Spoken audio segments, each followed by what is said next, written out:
สวัสดีเจ้าวันนี้มาปากับเมล่าเห็นแล้วเนาะเมล่าคนเมืองช่องอู้จ่าภาษาเมืองนะเจ้าวันนี้เมล่าจะปามาขยายพันธุ์ดอกเพียงพวยนะเจ้าอันนี้เมล่าปลูกเอาไว้เนาะเปิ้นก็ใหญ่แล้วเนาะเมล่าก็เลยจะขยายพันธุ์โดยวิธีการปักชำนะเจ้าเดี๋ยวเราไปดูวิธีการปักชำกันนะเจ้าแล้วเราก็จะมาเริ่มวิธีการปักชำดอกพิงพวยกันนะเจ้าอันนี้คือดอกที่ไม่ได้ตัดมาเนาะคือมันใหญ่เนาะเราจะ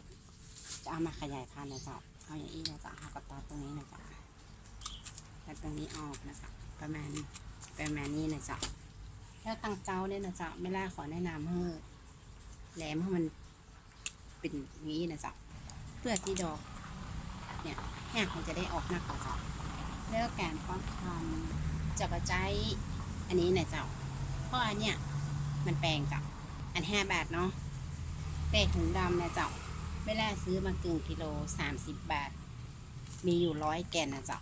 มันประหยัดกว่ากันนักขนาดเลยนะเจ้าไม่ล่าก็เลยเลือกที่จะใช้ถุงดำนะเจ้า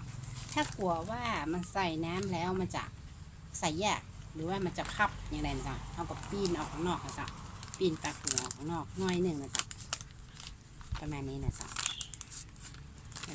รับรองใส่น้ำง่ายจ้ะ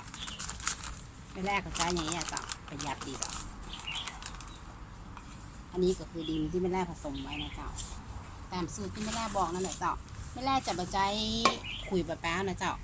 พอขุยมะพร้าวเวลาดอกหากมันออกเรียบร้อยนะเจ้าเขาเอาไปปลูกนะเจ้าเวลาเขากลับด้านนี้นะเจ้าออกนะเจ้ามันจะยุ่ยออกหมดเลยเจ้าแล้วดินมันก็จะเกาะที่ห่างนะเจ้าก็จะทำให้ดอกที่เราเพาะชำนะเจ้ามันตายนะเจ้าเอาใส่ติ่งนี่นะเจ้าแล้วก็ตอกนี่นะเจ้าเอาลดแหนมเนาะแหนมน้อยนี่นะเจ้าแล้วก็เอาดอกตัวนี้ปักเลยไม่ต้องใส่น้ำยาเร่งแห้งอย่างสักอย่างเลยนะเจ้าปักไปเลยเจ้าค่ะลดน้ำแล้วเราก็มาดูกันนะเจ้าว่าหากมันจะออกนักกว่าเจ้าห่างไป5 วันนะเจ้ามันก็จะเริ่มแตกยอดอ่อนเนาะเจ้ามีหลายยอดเลยนะเจ้าเขารอให้ใบอ่อนเพิ่นแก่น้อยหนึ่งนะเจ้าเขาก็ย้ายไปปลูกเนาะดอกแพงพวยนี่เขาปลูกเตื้อเดียวนะเจ้าได้ตลอดเลยเนาะเพราะมันออกดอกตลอดปีนะเจ้า